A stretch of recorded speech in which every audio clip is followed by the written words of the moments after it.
بسم الله الرحمن الرحيم والصلاة والسلام على أشرف المرسلين.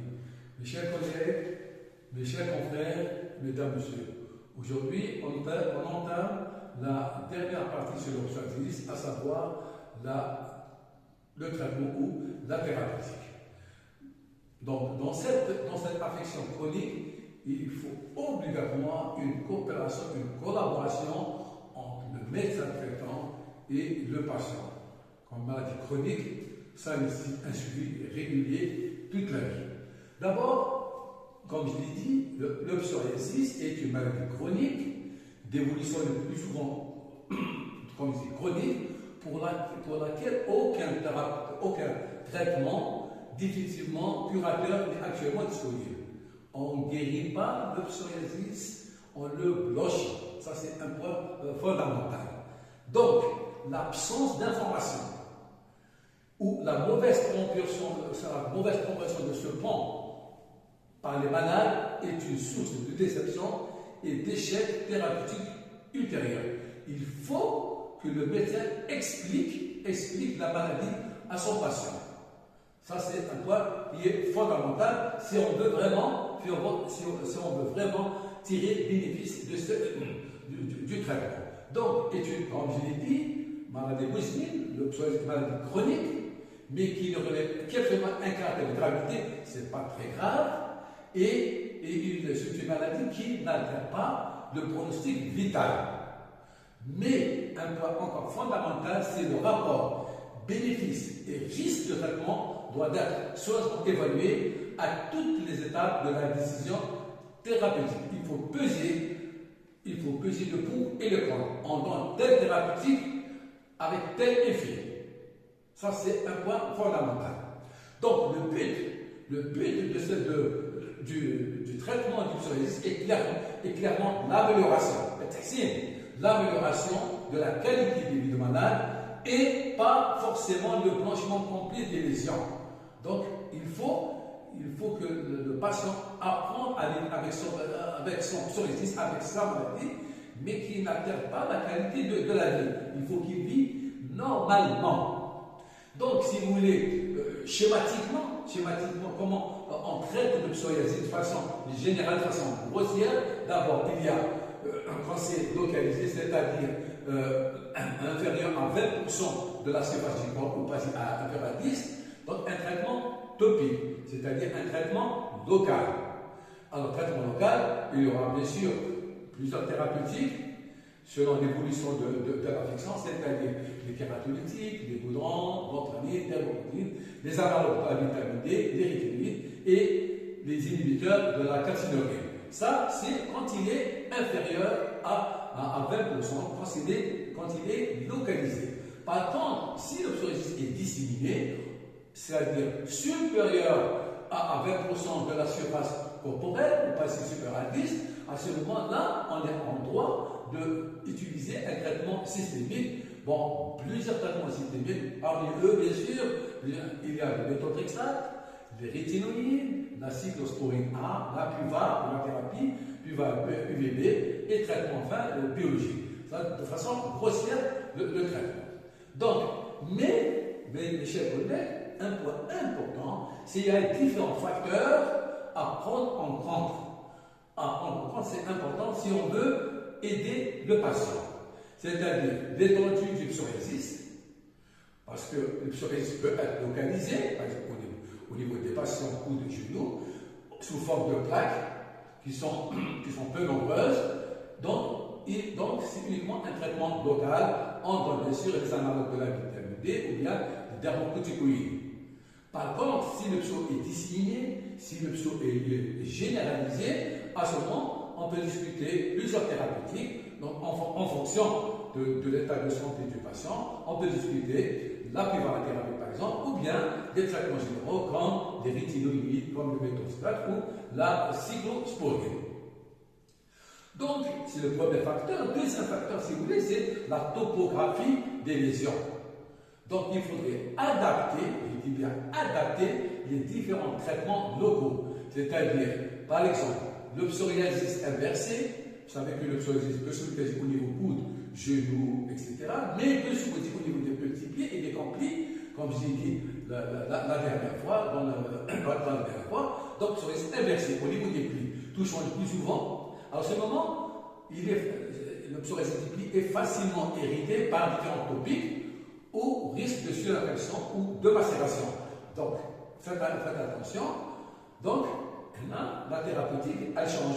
On ne donne pas une pommade, par exemple, une pommade au niveau d'un pli. C'est l'indication d'une lotion pour un gel. Aussi, le psoriasis, donc sur la topographie, il peut se localiser au niveau du clou chevelu, il peut être isolé. Donc là, on a l'aspect de casse, vraiment un véritable casse, squameux coûteux, qui nécessite des topiques décapants. C'est-à-dire qu'il faudrait une masse très importante de squam. On ne va pas se donner d'abord des pommades. Non, d'abord, il faut enlever les squams. Il faut décaper. Et aussi, le troisième topographie, c'est la tête inguinale, la tête des ongles.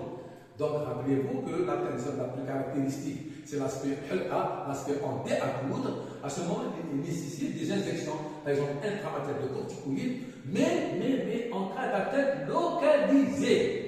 Ce n'est pas dissimulé. À ce moment, on est en droit de donner. Par exemple, il y a aussi, on tient compte des formes cliniques, des formes particulières.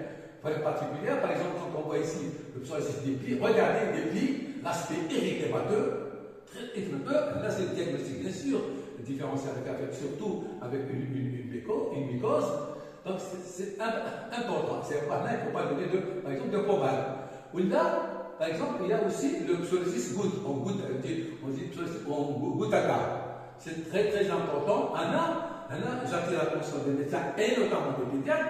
Quand le psoriasis il est disséminé, le réflexe, c'est examiner la sphère ORL. Le plus fort ça accompagne, ça peut déclencher une infection ORL, surtout streptococcus, ça peut déclencher une poussée de psoriasis. Et on voit dans cette photo, c'est très très important. Regardez, c'est une forme aiguë. C'est important. Donc ce patient, ou cet enfant, il a une infection ORL qu'il faut traiter. Donc, par exemple, ici, les photos, par exemple, typiques, j'ai regardé aussi la première ici. C'est un psau localisé au niveau du clou chevelu. L'aspect atteint, si vous voulez, au niveau des ongles, on appelle l'aspect en D à coudre, et puis, on a aussi localisé au niveau des vaisseaux des poudres. Regardez l'aspect très bien limité, le squameux. Regardez aussi un petit peu disséminé. Et là, s'il vous plaît, c'est ce qu'on appelle le psoriasis en plaques. Il faut d'abord décaper, enlever les squames. C'est très, très, très important. Et vous savez que la tête inguinale, il y a 20 à 30% des temps pour faire la tête inguinale. Et aussi, on peut avoir, bien sûr, une peau, par exemple, hypopigmentée, mais ça, c'est post-inflammatoire. Donc, aussi, il faut tenir compte aussi donc, de la symbologie des lésions. Comment ça se présente, ce psoriasis? Par exemple, un psoriasis sous forme de plaque épicée squameuse nécessite un traitement décapant. L'érythrodermie, c'est-à-dire l'érythème généralisé squameux, nécessite le plus souvent l'hospitalisation. C'est vraiment comme le malade, j'allais dire, ébouillanté. Donc maintenant, c'est important, il y a perte électrolytique. À ce moment, ça nécessite une hospitalisation. Donc ici, il y a des formes graves. Donc, comme je dis, regardez aussi cette photo. Regardez, généralisé, érythrodermie généralisée, c'est-à-dire d'érythème et des squames. Là, donc, sur le plan chirurgique, on a la forme sèche qui est plus bénigne, et puis la forme humide, grave, on avait parlé la dernière fois. Au psy, on a le psoriasis pustuleux généralisé. Ça ressemble à une maladie infectieuse. Regardez des pustules. C'est très, très, très, très grave. Les pustules sont amicrobiennes. Pustules d'aspect laiteux. Et puis, il y a aussi donc des formes particulières, par exemple, essentielles au niveau des pommes et des plantes. Ça gêne considérablement dans le travail. Ça gêne dans le travail, c'est handicapant. Le psau palmoplantaire, regardez dans cette photo. Aussi, on peut avoir le psau pustuleux au niveau de ce qu'on appelle le psau pustuleux de Barber. Et aussi, avec atteinte, j'ai dit, atteinte des muqueuses, la muqueuse, avec le mot atteinte de la muqueuse, par exemple, la muqueuse linguale. Donc, le psau peut atteindre aussi des muqueuses, notamment le gland, il peut atteindre aussi la muqueuse buccale. Donc, s'il vous plaît, mes chers collègues, mesdames et messieurs, il faut tenir compte de la chronologie des lésions, de la prévalence psychologique de la maladie, les antécédents du psoriasis, l'âge du malade et les nécessités professionnelles. Donc il faut tout ça en considérant si on veut améliorer, si on veut que le traitement réussisse. Alors, quelles sont les conditions de traitement général? Les conditions générales, d'abord une éducation sanitaire, à savoir une maladie chronique qui n'a pas de traitement curatif effectif, on blanchit le psoriasis. Et il faut, mesdames, messieurs, mes chers collègues, il faut apprendre aux patients aider à s'aider. Aider à s'aider. S-A-I-D-E-R. Il faut qu'ils adhèrent, il faut qu'ils collaborent. Comme ça, on est sûr qu'on peut réussir. Donc, c'est un art thérapeutique qui doit tenir compte de plusieurs facteurs d'âge, ainsi bien sûr. Un nourrisson peut avoir le psoriasis, le psoriasis, on peut avoir le sujet âgé, le statut général, parce que le psoriasis peut s'accompagner des comorbidités, peut s'accompagner d'atteintes cardiaques, peut s'accompagner du diabète, etc. Le condition de la maladie, l'aspect psychologique, le niveau économique, socio-économique, culturel, c'est le comprend, les circonstances familiales, le social, le travail, etc. Et il faut savoir que dans le condition générale, il faut savoir que c'est un traitement rotatif. On donne par exemple rotatif, je l'explique, le psoriasis, il est handicapant, il est squame, beaucoup de squame. Ah, la question. D'abord, il faut décaper. Donc, des kératolytiques, la système silique. Après avoir enlevé les squames, on passe, par exemple, au traitement résultat comme les corticoïdes. Donc, allez, on parle de traitement rotatif. La vasicalité, ensuite, on donne les corticoïdes.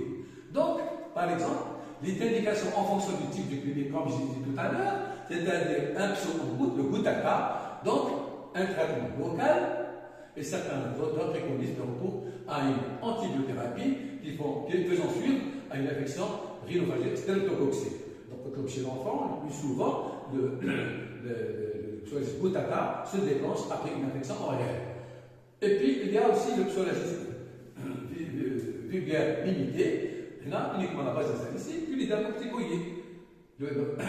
Ensuite, il y a le psoriasis pustuleux, ce qu'on appelle le tour-bouche, psoriasis généralisé, et c'est là qu'on discute le traitement, réticulé, le méthotrexate, les discourines. Ça nécessite d'abord un bilan hépatique, par exemple, si on voit le méthotrexate, bilan hépatique obligatoire.